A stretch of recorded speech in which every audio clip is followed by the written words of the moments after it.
Not only did he not want to make a right on red, he didn't want to make a right on green either. Even after I laid on my horn and yelled at him like 100 times. Whatever. I apologize. I wanted to be here. Really, I did. I kind of have something to talk about. That's Eve. Eve has a problem with anxiety. Eve could be that friend you lost touch with, the lady in the grocery store, even your next door neighbor. She takes medication for her condition, but part of her prescription also includes seeing me each week. I'm Eve's therapist. Being a therapist is a lot like being a hairstylist. We listen to tangled stories and offer comforting, cleansing words and rhythms that resolve and release heartache. We pay attention to you in a way that makes you feel seen and heard. Tonight, we'll see and hear about Eve's dysfunctional relationship with her mother and son, her obsession with reptiles, her cheating husband, and her inability to change. Pay attention to Eve. What would you say to her to make her feel heard and understood? Well, it happened. My mother's living with me now. Oh, it's only been 5 days, and already I'm losing my mind. She's actually out in the waiting area right now. I had to borrow her car to get here, and she wouldn't let me drive her own car. She wouldn't trust me. I mean, what does she think I am, a teenager? God. This was the scene in the car. It was like, oh, slow down, you're going too fast. Mom, I'm literally driving like 25 miles an hour. Oh, I don't care. Quit riding the guy's bumper in front. Ma, I know how to drive. Oh, that's too close. Ma, please. Oh, she's on my last nerve. I'll tell you what. At least it's not Steelers season yet. Let me tell you what. When it's Steelers season, I really need a therapist. My mother loves watching the games with me. But let me just say, the feeling is not mutual. Oh my God. She can't see, so she needs a new prescription, you know, so she keeps interrupting and asking me questions and what are your 2 cents in? And she interrupts during every play. Like, do you remember last year when that Oakland quarterback ran 93 yards for a touchdown? I was beside myself, and she was like, I thought he was a quarterback. Why doesn't he just throw the ball? Or, you remember the game against the Ravens? Oh my God, when Emmanuel Sanders dropped that simple 2-point conversion, Mom was like, why did he drop the ball? Isn't he supposed to catch it? That's life with Mom. Listen, I don't like when anybody messes with me when I'm watching the Steelers or my reptiles. Oh, remember I told you last week, I wanted to show you some pictures here, right, of my reptiles. Where did I put my phone now? Oh, I'm so excited to show them to you. Oh, well, remember I told you about Stanley? This is my pride and joy. Yeah, not my son Isaac. This is my pet boa constrictor. I told you about him. Yeah, he's 4 feet of nothing but muscle. But he can grow to 14 feet and live like 30 years. Crazy, right? He's actually constricting in this picture. Which he does when he's nervous, frightened, threatened, or excited. Or when he's hungry. Especially when he's hungry. And he comes to me for that. You know, and for comfort.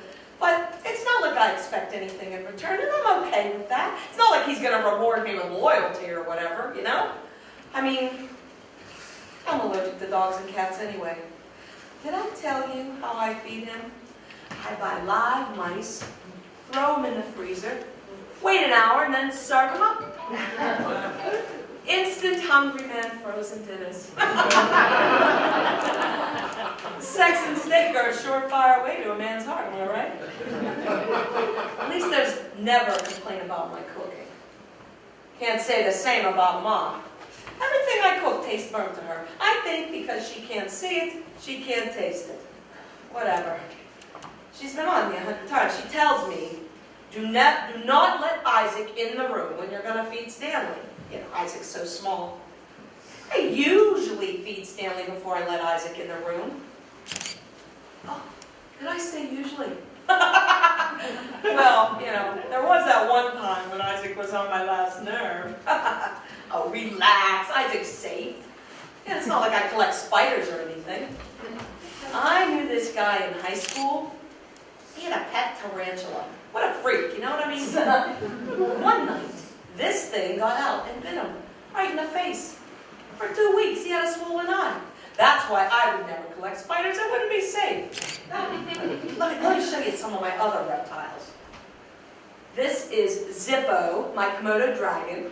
I love her little mouth. And this is Pecker, my python. I had fun naming him. And this is Hustler, my alligator. And this is Abra and Cadabra, my 2 lizards. Oh yeah, I practically have a zoo. Well, it's been on me again, telling me I need to get a license. And don't worry, I'll do that, I promise. But I gotta tell you, I actually feel kind of powerful, keeping them in cages when no one knows I have them. I actually feel kind of funny too. Like I wonder what would happen if I just let them roam free. Could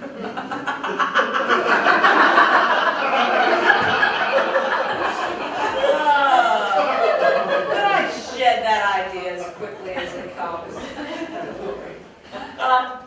Anyway, back to abracadabra. They're actually doing it in this picture. A little bit of reptile porn for you there. You know, if you play your cards right, a person can make a nice bundle of cash on reptile breeding. And boy, do I need the money. Case in point, I got a funny story for you. I rented Stanley out to this Bible camp for children. It was for Adam and Eve in the Garden of Eden. I kind of had an inkling that it might be a bad idea. Well, turns out Stanley escaped. Oops. Everyone was running around for their lives looking for him. I actually got a kick out of it.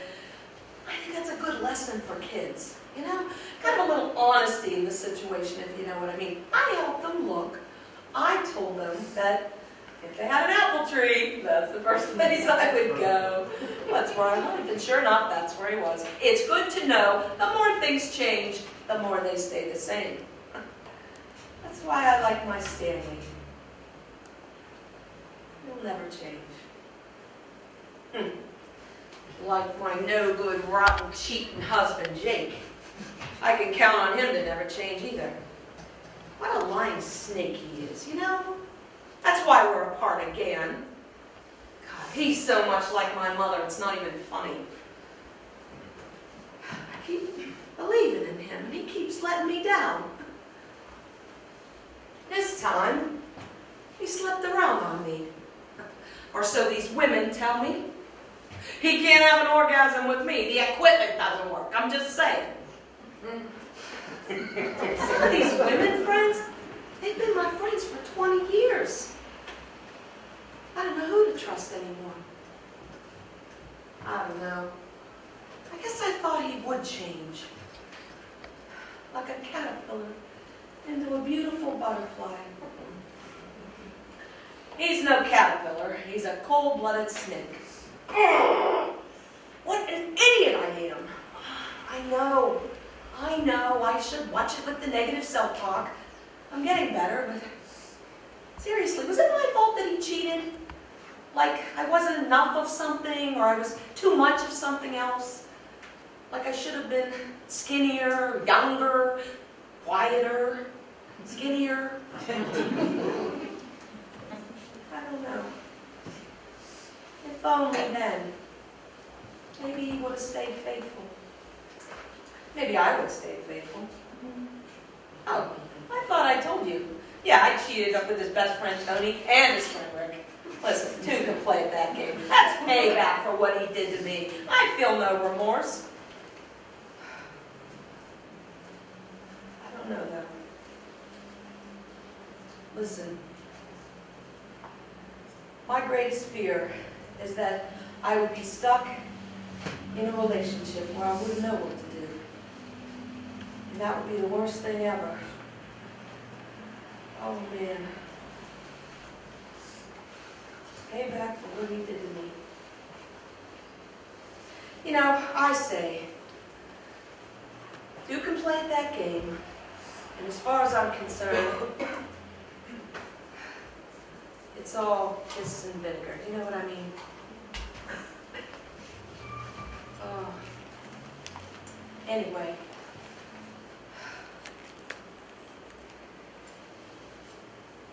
I've got to come back to Earth now. Something about that made me so upset. So I remember now. You told me to do that homework where I had to go to Walmart and notice those words that you use to sell beauty products or whatever. It's so funny, but I got road rage with the Walmart cart. I can't seem to escape that, you know? Anyway, interesting. While I was there, Isaac had another one of his meltdowns. He's always at me, that kid, you know? I was texting on my phone, and, you know, he was pulling at my leg and crying. It's so distracting. You know, Doritos and Pepsi shut him up. Anyway. So I remember, it was Almay eyeshadow, color whipped to perfection. Wet and Wild, creating the perfect look. Nutrinail, gel perfect nail color. No wonder I feel all this pressure to be perfect. How can I win if society tells me to expect nothing less? God, how exhausting. It's like being with my mother.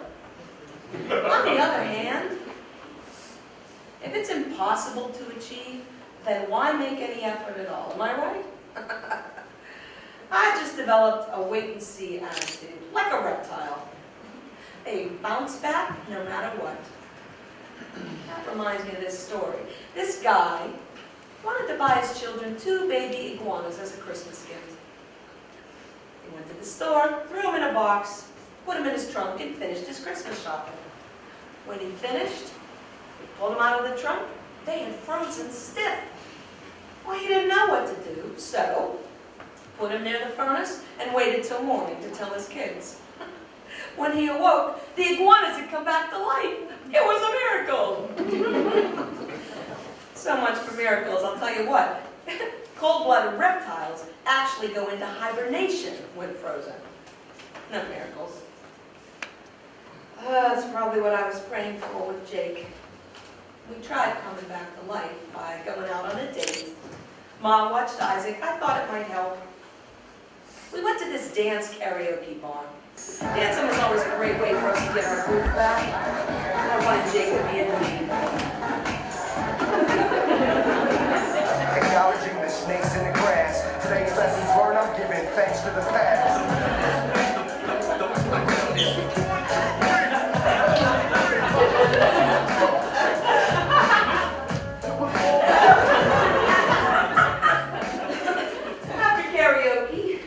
After dancing for a bit, we went to karaoke.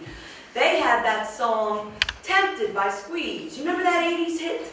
I'd had a few drinks in me, so... Hey, this old favorite goes out to my husband, Jake. Tempted by the fruit of another. Tempted, but the truth is discovered. What's been going on? Now that you have gone, there's no other. Woo! Tempted by the fruit of another. Tempted by the truth is discovered.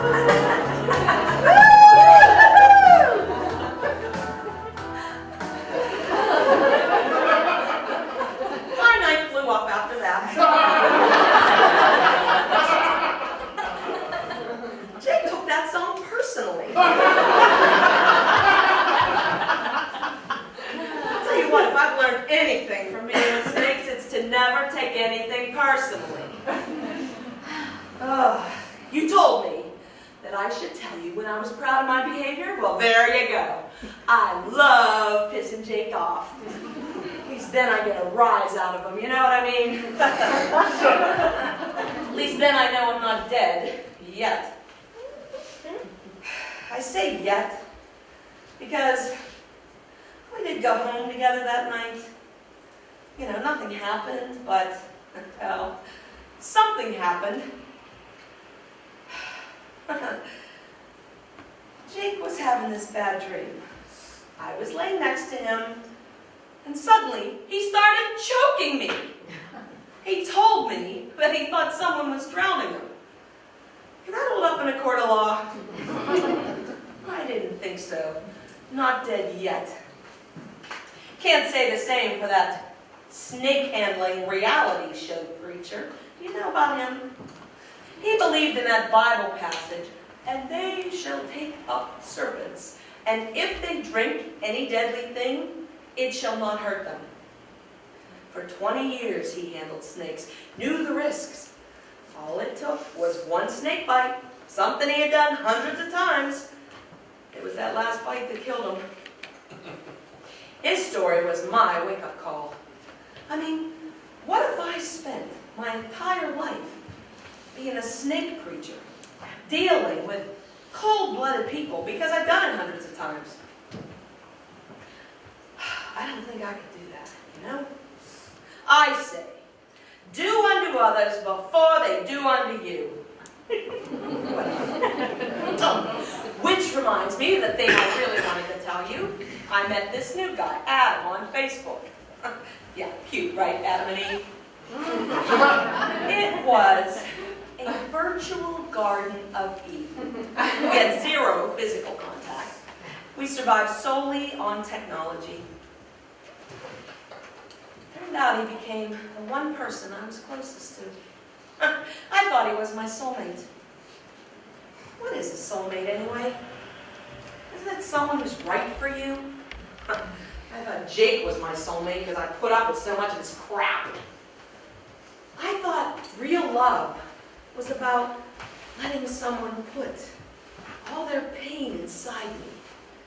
And the more pain I could hold, the more I showed them how much I loved them.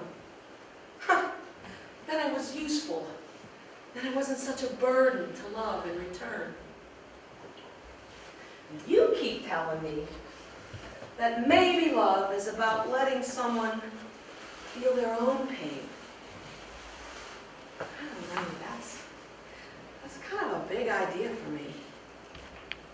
But they have to want to be aware of it, right? Yeah, that's probably where the problem is. I bet Adam would have wanted to be in the room. He started out as a distraction, you know. Since he was in Florida, I said to myself, why not? It couldn't go anywhere, right? I think it was the possibility of it that made it all so exciting. I hid behind messages that I edited and controlled. We IM'd, emailed, texted. I never had to feel vulnerable or insecure. I never had to deal with the messy parts of a relationship, the anxiety of it all. I just kept the neat parts. It was perfect. Except it became the most obsessive relationship I've ever had. I shared my every thought, idea, and emotional fart with him. I've never felt like that with a guy before. I was all in. The other night, we actually Skyped each other. Is that a verb? I was out in my garden. We were talking like we usually do when we decided to see each other in a more natural light, if you know what I mean.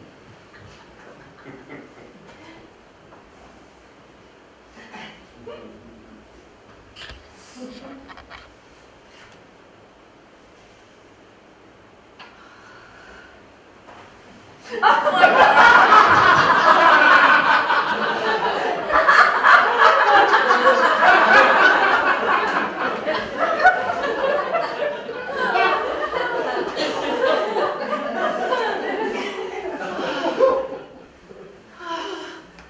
Adam was kind, consistent. He asked about Isaac all the time. He even asked me to fly down to Florida to visit him. What Mom said about all that. He was the nicest guy I ever met. Which is why I had to break up with him. I can't have feelings for a guy like that. No way. He didn't even know about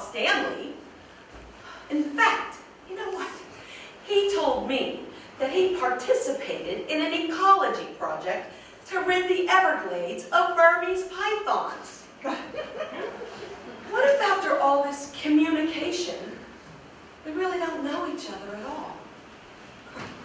Look, I know there's no such thing as perfect, but if I stay in this state of imaginary bliss, I never have to have my heart broken by the truth of him or me. You know what I mean? Yeah, that'd be awful scary.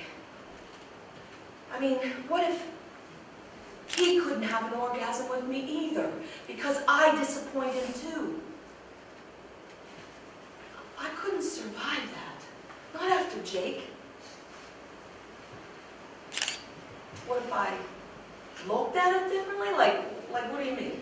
Like, got a new playbook? Well, maybe if I thought about it differently, I might have different feelings, maybe. Yeah, you're right. I do tend towards all or nothing thinking. I think things are either going to be perfect or a complete disaster. Maybe they can be a perfect disaster.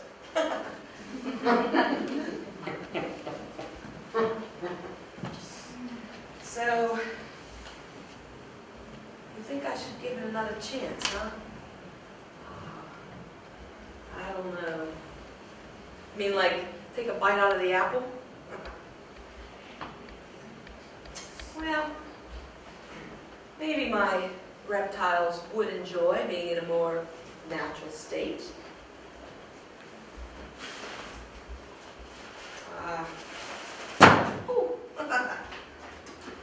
Who am I kidding? Ma hates hot weather, and I can't stand the Miami Dolphins. Hey, Mom, done in here.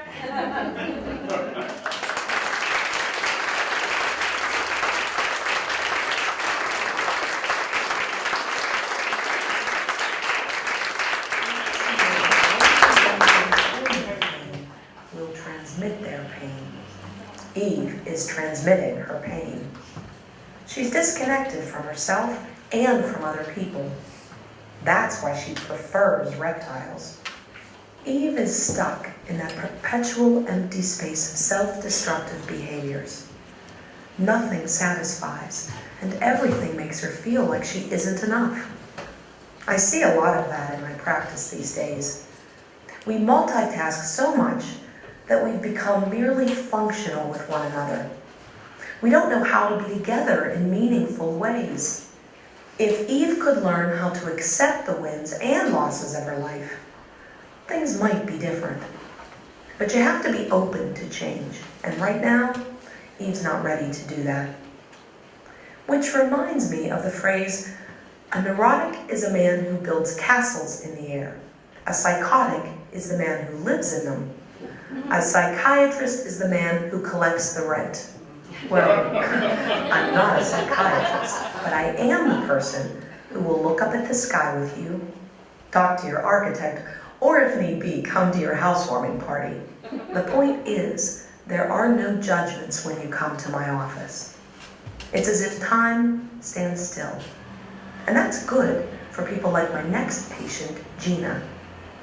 Gina enjoys surprising me with her candid content and comical behavior as she sheds false perceptions and an unhealthy self-image.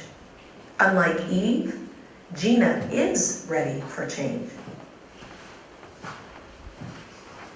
Oh, hello. It's about time I got here, right? I'm sorry. I had the bike to get here, and the weather's been so bad lately. I know, I don't look like the biker type. Looks can be deceiving. Thank you for keeping after me to come. I always feel better after I do. Well, let's see, what to talk about. Confessions, yeah. That's how I feel sometimes when I talk to you. Well, first confession is I'm actually not alone right now. I have a guardian angel here in my purse. Say hello, Angel. I hope you don't mind that I have my puppy here. I just got her last week and I couldn't find anybody to watch her. You won't get in trouble if I have her. Okay, I'll try to keep her quiet. That's not the only confession I wanted to make. I haven't told you, but I've had this job for a while. I got it from this waitress friend I used to hang out with. I have a degree in social work, but I couldn't stand working in the mental health field. Too many crazy people. Yeah. I'm a phone sex operator. Yeah, I know, me, right? I don't look like the type. When I looked into the income and learned I could set my own hours, I knew this was something I could do. I liked it because I'm shy. And it seemed like the perfect job for me. Laundry, cook, clean, pay your bills, help someone jerk off. Well, actually, I say ease their pain. It sounds so much nicer. Better than choking the chicken or answering the bonaphone. Yeah. I always wanted to prove how fearless and open-minded I am. Being a phone sex operator was just more of that, you know? Yeah. Occasionally, I have a woman who calls, but mostly it's men. They have the funniest things that they call what they do when they talk to me. There's badgering the witness, a favorite for lawyers, booting up the hard drive for tech geeks, arguing with Henry Longfellow, poets like that one, and burping the babies for all those Mr. Moms out there.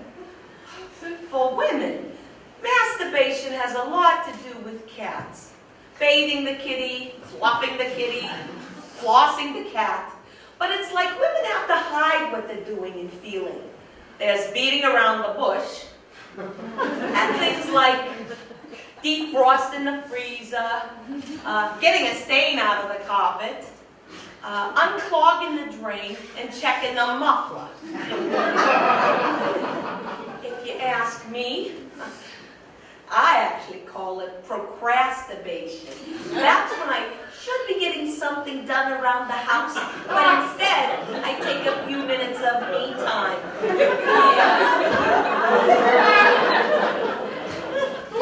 People think phone sex is all about having a sultry voice or whatever. It's really just about having the word yes in your vocabulary. I first learned that word when I was really young. I was Catholic, enough said, right?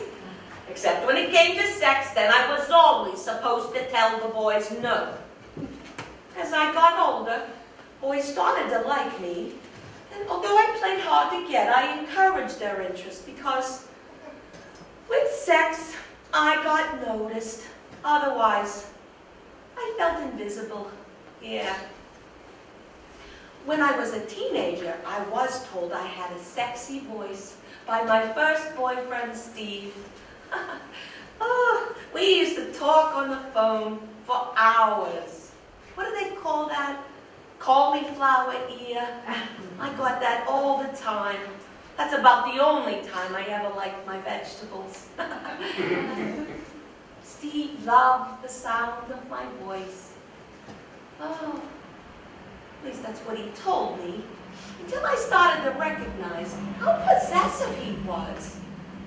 At first I liked that someone paid attention to every single thing I did, but then it started to feel suffocating. He isolated me, I wasn't allowed to see my friends. If I went anywhere, I had to tell him. We always got into fights about stupid stuff, and it was always my fault. One day, I decided I was going to tell him I wanted to see other people. Oh, I was so scared. He would have none of it. He wrote me this story about a boy and this bike that he owned. I know.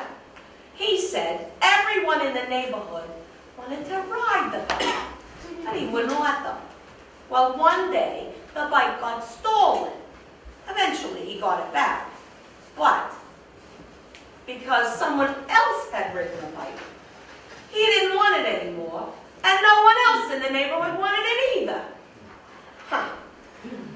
Who was the bike in that scenario? Now I'm divorced and I ride my own damn bike. What was I saying?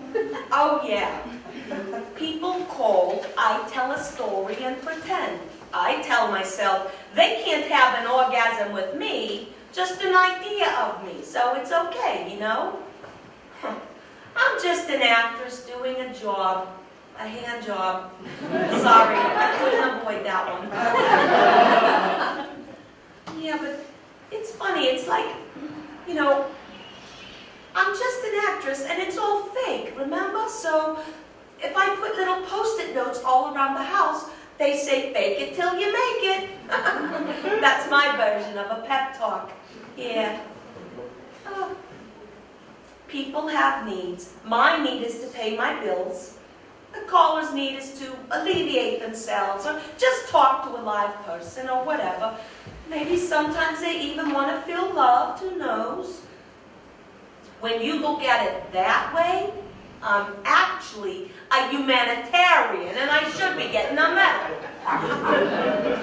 Even Angel agrees with me on that one. Oh, by the way, just in case you're curious, I do have a website. The pictures on it look nothing like me, but who cares? The people who call don't need to know that. When they call, I just ask what they're into, and I claim to be that. But you gotta have a thesaurus handy, though. There's only so many words you can use for breasts. I mean, there's headlamps, torpedoes, chesticles, golden Winnebagos, badoinkies, bazumbas, spladoingas. Sounds like Italian food, if you ask me. You would be surprised how kinky some people can be. People take their kink very seriously. That's why you've got to keep a straight face. I'm all for being respectful, but sometimes kinky is just plain funny. Hello? Who am I talking to? Oh, Tom Sawyer. Well, hello, Tom. What are you into tonight, Tom? Oh, you want me to paint your fence wearing nothing but a headlamp? Like a big headlight? Oh, okay, yeah. Oh, looks like you've been a bad boy and your long, hard picket fence could use a good paint job. Ooh, I love paint jobs. Look at that white paint slap onto that thick, hard wood. That crew? That crew. Okay. That crew. Look at that crew paint.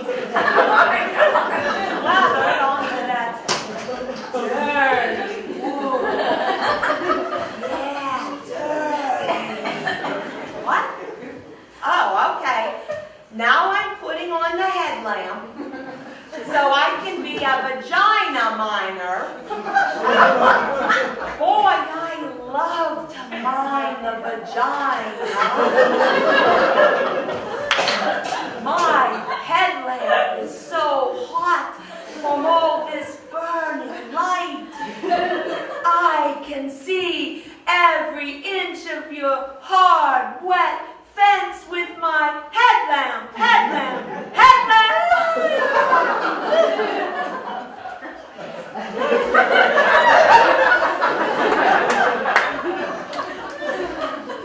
That was an illuminating moment. I realized it's always about them. Yeah.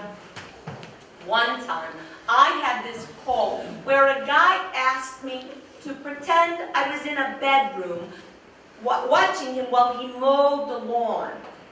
Somehow that call ended rather badly because somehow in storytelling the mower got on his hose. I'm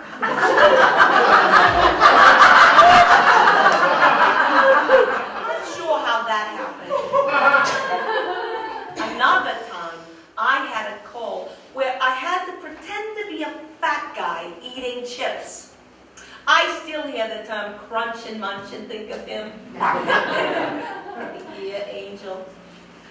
Oh, I've had some funny calls, but the worst was a call. When I thought things were going really well, I was even into it a little bit. I had a cat at the time, and while I was on the phone, she got a furball from hell stuck in her throat. Her name was Pussy, which is why I now have a dog. Oh, tuna torpedo. My Pussy wants it bad. Pussy, what are you doing in here? Get out of here. Oh, Tuna, you sound good enough to eat. Pussy! Oh, baby, eat my pussy! No, I know Tuna wants hot pussy. Pussy! No, pussy! Oh, no, pussy! No, pussy! Baby, I know the torpedo's ready to blow!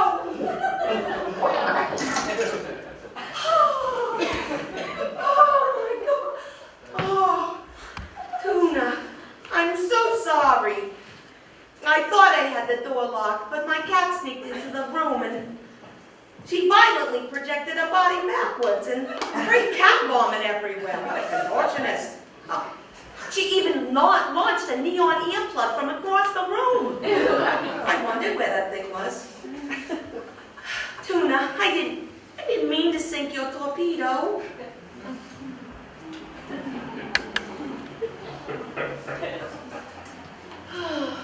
That was then.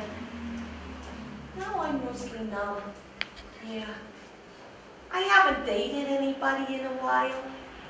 A long while. Maybe 10 years. I just never thought it would end up like this. That's why I wanted to see you today. Two things happened. First, I had this dream. You told me to pay attention to them, right? I was sitting down. I was in a park somewhere. It was a beautiful spring day. Butterflies were everywhere. Someone, a stranger, appeared. I couldn't quite make out their face. It seemed real, like it wasn't a dream, like I knew them. They asked me to dance. It's been so long since I danced that way, with joy.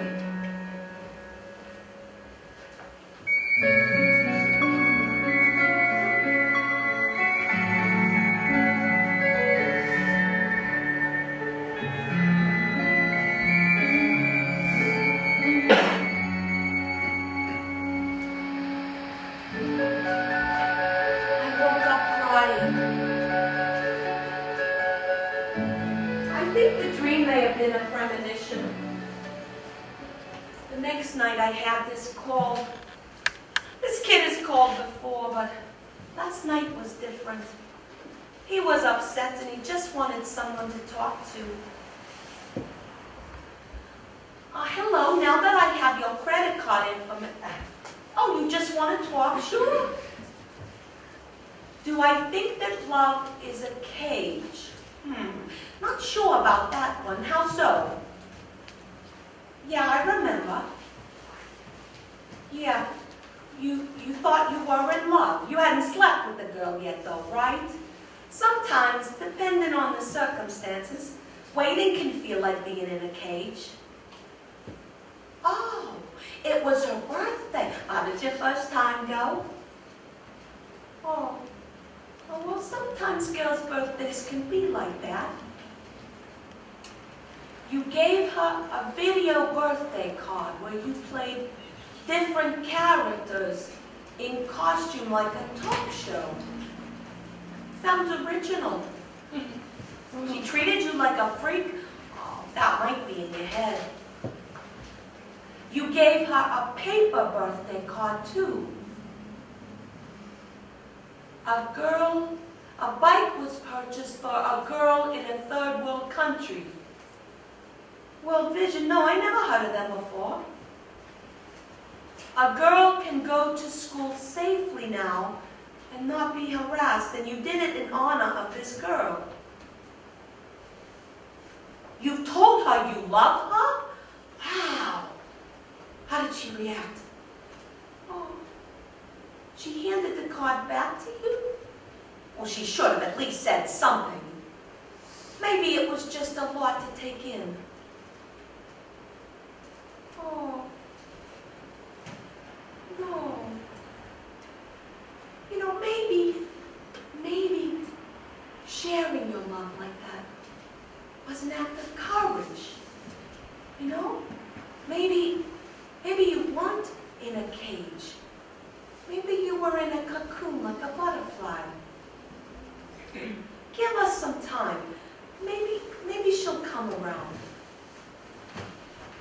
Really, you can't have orgasms with real people anymore. No, I know I'm real, just not really real. I'm not offended. Listen, I know you feel badly tonight, but I promise you'll feel differently in the morning. Wait till morning, and then you call me, okay? It'll be free, no charge. You call me. I just want to know you're okay. My name? It's Gina. Well, actually it's Regina, like the Virgin Mary. O Salve Regina. We're out of time anyway. You're gonna be okay. Remember, call me.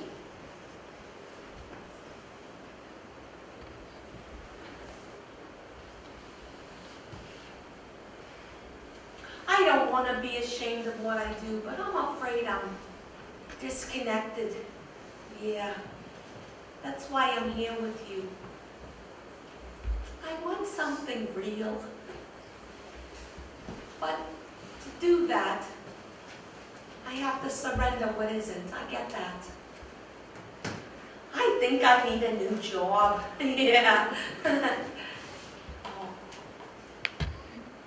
Looks like we're out of time anyway. And I'm almost out of time. Almost. Will you help me?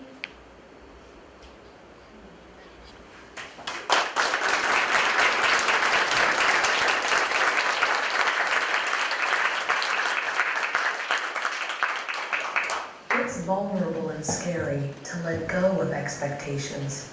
What other people need us to be and who we think we need to be in order to be valued.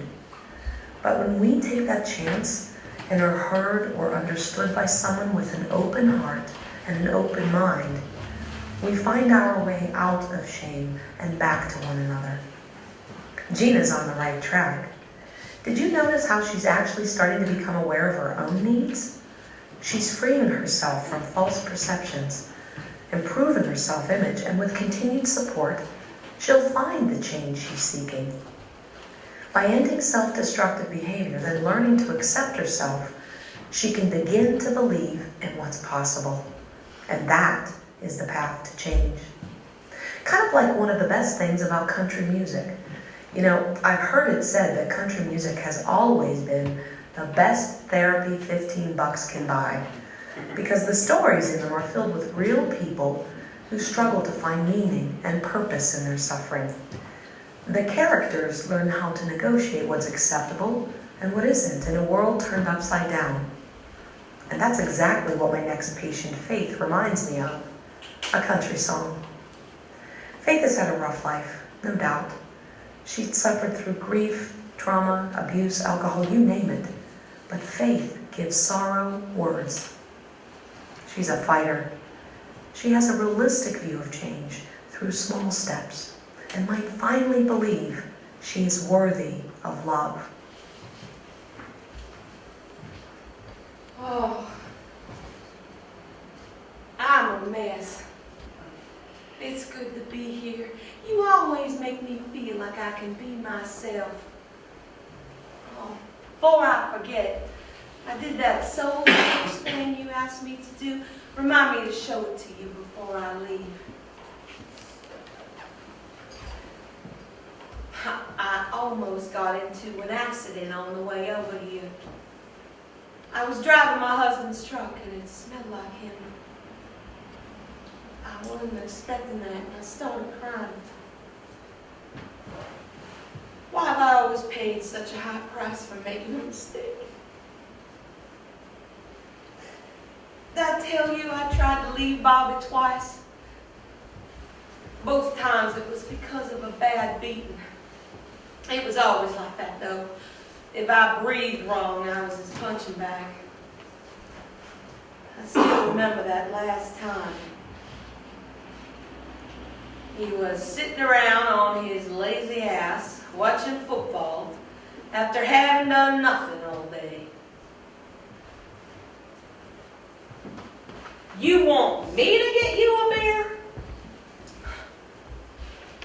What do you mean I mismatched your socks? Couldn't you do laundry? I had to work a double shift cooking at the restaurant, did laundry, cooked dinner, helped our daughter with her math homework.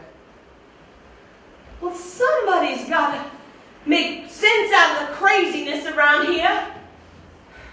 I'm tired. Couldn't you get off your lazy ass and get your own damn beer?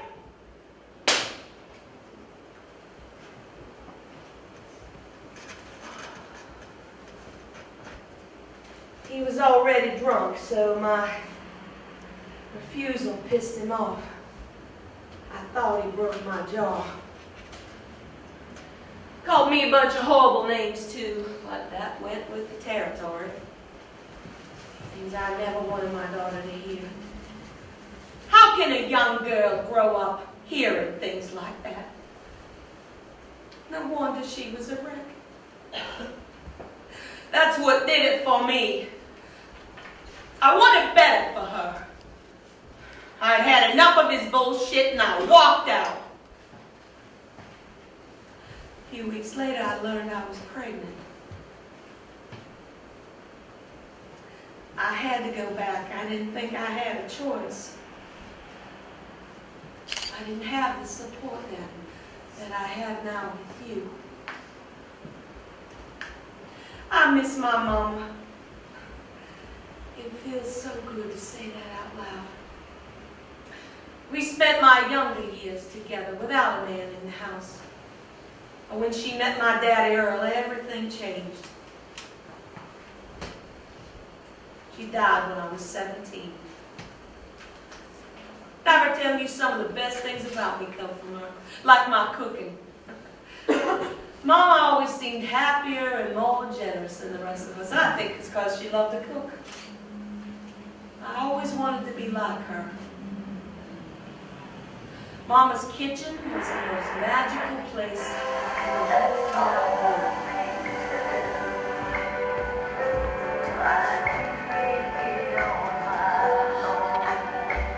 Oh, Mama, I love being inside your kitchen. I feel safe here, like I can make mistakes and start over if I want. Oh, and it smells like fresh baked bread, spaghetti sauce, and homemade apple pie. No matter what the weather's like, the whole room fills with light. It's like being inside a church. What's that, Mama? How is cooking like faith, hope, and love? Oh, yes, ma'am. I put the bread in the oven. Now we have to have faith and wait. I like when you say that about faith. Makes me feel loved. Oh, there's no way out but through. Yes, ma'am. Especially cooking. You learn by doing. No one's born a great cook. Oh, cooking can help me make decisions. There are substitutions for baking powder, but there is no substitute for baking soda. I'll try not to get them confused. Mama, can I help you chop, mince, and slice some more? I feel so hopeful when we do that. That over and over again rhythm of cooking. It's like its own special prayer. Gratitude in every moment. Cooking is love. Oh, Mama, can I have one of your cookies? Oh, eating one of your cookies is like tasting wild joy, like being on a playground. I can't help but bite into it, think of you and smile. I'll remember you always, Mama. So, faith, hope, and love remain, these three. But the greatest of these is love.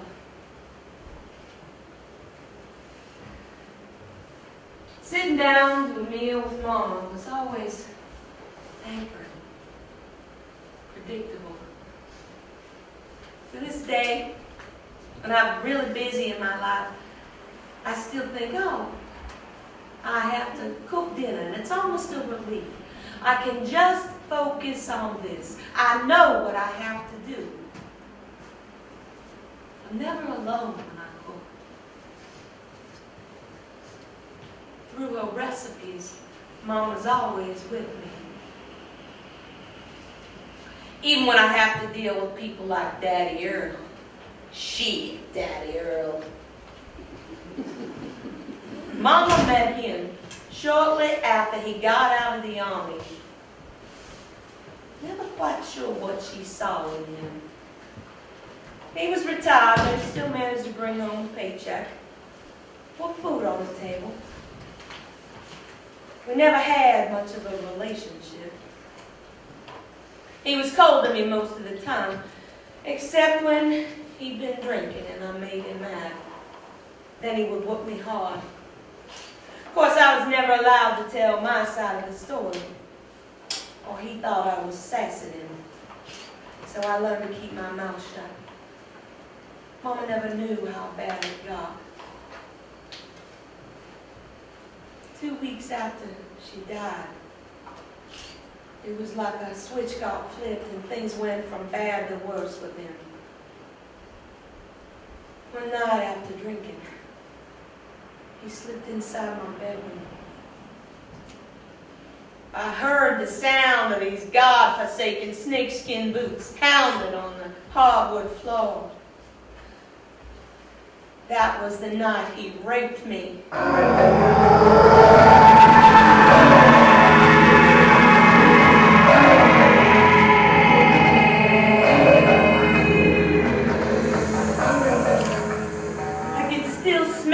Johnny Walker breath, his fat body flattening me like a bed sheet.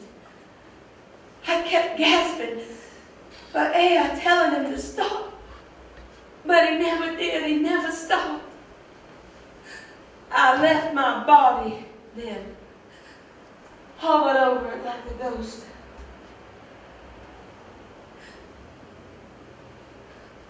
Was it because of something I did? Was it my fault? Maybe it was because Mama died. Maybe he thought I looked like her. I don't know. 9 weeks later, I learned I was pregnant. I remember how the nurses and the gynecologist made me feel. Their eyes burned holes in my skull. I was a young, unwed whore who had made a terrible mistake. It was my fault Mama died. My fault I was pregnant.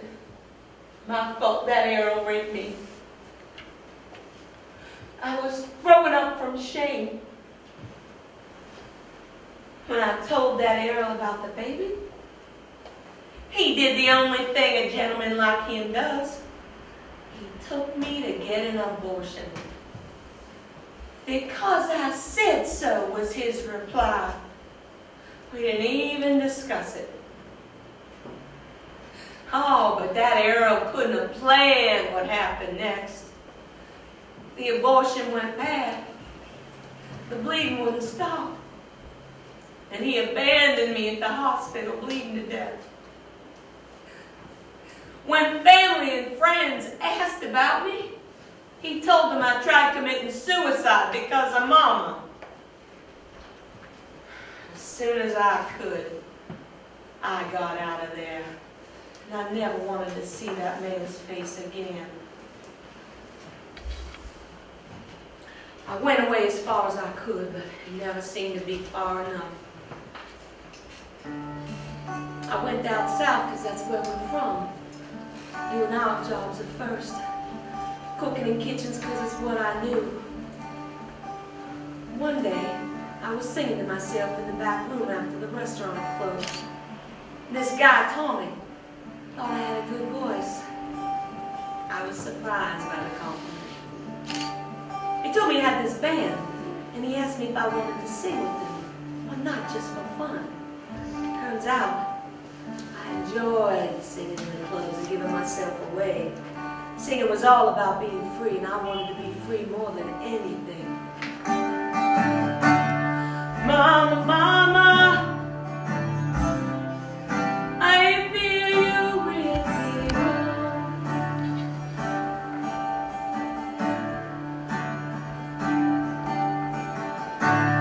Mama, Mama, I feel you really wrong.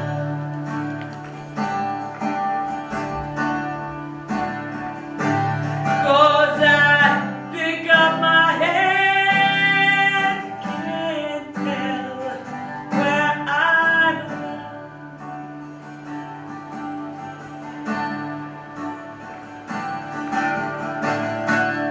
Mama, Mama, something's hurting me bad. Oh, Mama, Mama, something's hurting me bad.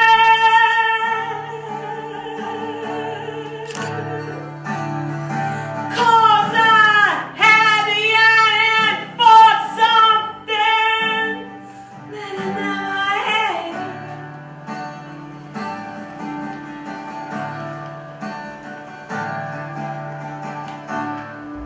Sometimes I feel my life has gone, and then it's gone. Oh, sometimes I feel my life has come and gone.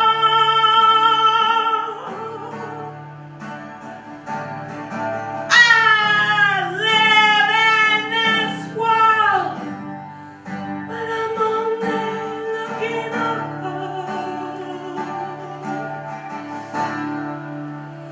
Mama, Mama,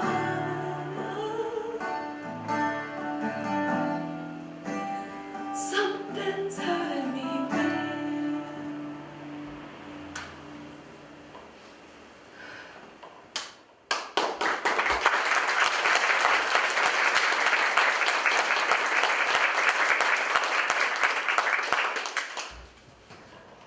Well, something was hurting me bad and terribly wrong. That's when I met Bobby. I thought he was the answer to my prayer. Boy, how wrong we can be. I wish I understood why I feel so sad. I didn't want to feel this. Bobby doesn't deserve these tears. Damn him. I'm sad for my kids, especially my little one, Tyler. What's he going to do without Daddy in the house? I know that feeling. I didn't want them to have to grow up that way. Now I have to be both mother and father to my kids. I want to thank you again for coming to Bobby's funeral. They did such a good job on him, didn't they? Even his Hell's Angels friends noticed how natural he looked. I never seen him look that way before. He looked sweet, peaceful, a load of bullshit. That sound harsh? I apologize, but his idea of loading a dishwasher was to get me drunk every night. Hell, we both got drunk every night. Maybe that's the good that'll come from his dying. Maybe I can finally quit drinking. That no-good son of a bitch never did a damn thing for me in all the years I knew him. Except give me my kids. He did do that. Now Bobby's gone to wherever there's beer and biscuits and butter and gravy with his name on it. I don't know. Maybe he's happy. I know what made me happy. Giving the funeral director 2 mismatched socks to put on Bobby's feet. That was my little gotcha moment. Lord have mercy. I'm finally out of a prison that was life with him. I spent my whole life waiting for someone to free me when I should have been freeing myself. You know, I read somewhere that grace is God's magnificent jailbreak from our self-made prisons. It was an act of grace Bobby died. But not like you think. I realized I am not my situation. Life is not about reward and punishment. I don't have to do anything to earn love. Grace is free. Maybe that was the freedom I was always chasing after. Oh, my life is so abundant. Gratitude in every moment. Maybe I really am my mother's daughter. Ain't that a beautiful truth? Maybe that's the reason I'm crying. Oh, Daddy Earl. I almost didn't recognize him in the wake. I looked over at my daughter. He was standing by the casket. All of a sudden, I see these snakeskin boots.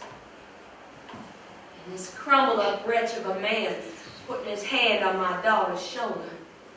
A voice inside my head went off like a high-pitched kettle. I rushed over to protect her. And he just smiled. How does a person do that? Act as if nothing happened. I burned holes in his skull with my eyes. And I went back to the kitchen pantry. And I got myself a knife. You step away from my daughter right now. Don't you dare touch her. What are you doing here? What do you want? Haven't you done enough damage?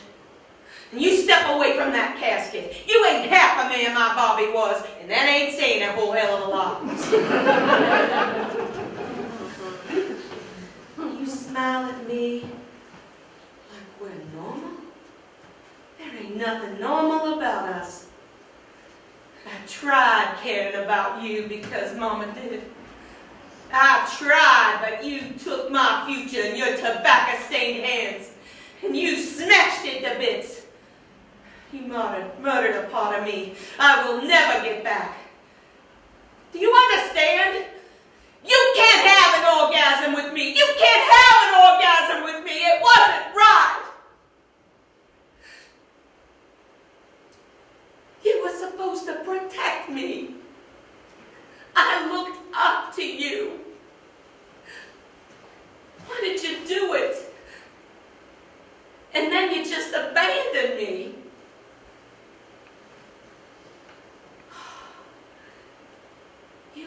forget what you did, do you? But I'm the person that has to live with it for the rest of my life. I see you still wear those shitty snakeskin boots. See this knife? Take them off. That's right. Take your boots off. And your socks. And your pants. Why? Because I said so, that's why.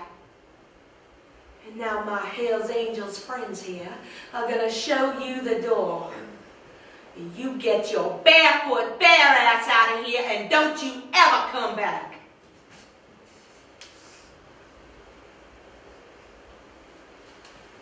There was a part of me that didn't even think about what I did. I just did it. That part of me felt free. But there was another part that saw the weak, useless man that he'd become. And I knew I was stronger than him. That I was gonna be okay. I forgave myself. I did that for my children, and I did that for me. I couldn't have done it without your faith in me. Thank you.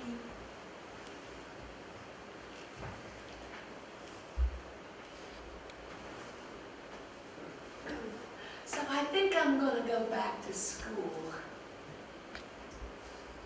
Something to look forward to. Mama would want that for me. Oh, remember I told you about that soul sketch I did? Well, it's actually more of a painting.